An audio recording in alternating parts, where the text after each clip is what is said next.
where the wild things are. The night Max wore his wolf suit and made mischief of one kind and another. His mother called him Wild Thing, and Max said, "I'll eat you up." So he was sent to bed without eating anything.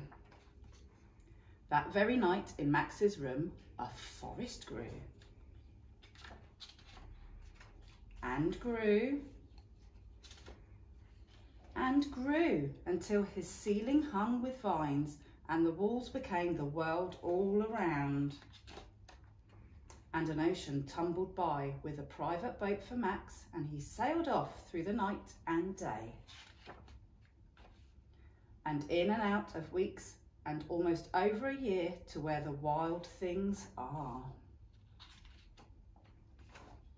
And when he came to the place where the wild things are, they roared their terrible roars and gnashed their terrible teeth and rolled their terrible eyes and showed their terrible claws. Till Max said, "Be still," and tamed them with the magic trick of staring into all their yellow eyes without blinking once, and they were frightened and called him the most wild thing of all, and made him king of all the wild things. "And now," cried Max, "let the wild rumpus start." They're partying, look. And they're climbing through the trees. And climbing, they're playing. "Now stop," Max said, and sent the wild things off to bed without their supper. And Max, the king of all wild things, was lonely and wanted to be where someone loved him best of all. Then all around from far away across the world, he smelled good things to eat.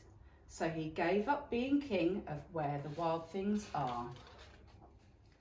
But the wild things cried, "Oh, please don't go. We'll eat you up. We love you so." And Max said, "No." The wild things roared their terrible roars and gnashed their terrible teeth and rolled their terrible eyes and showed their terrible claws.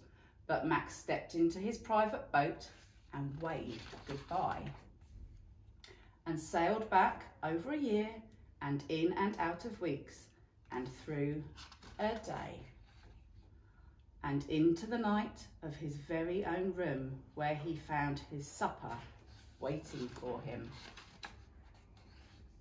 And it was still hot.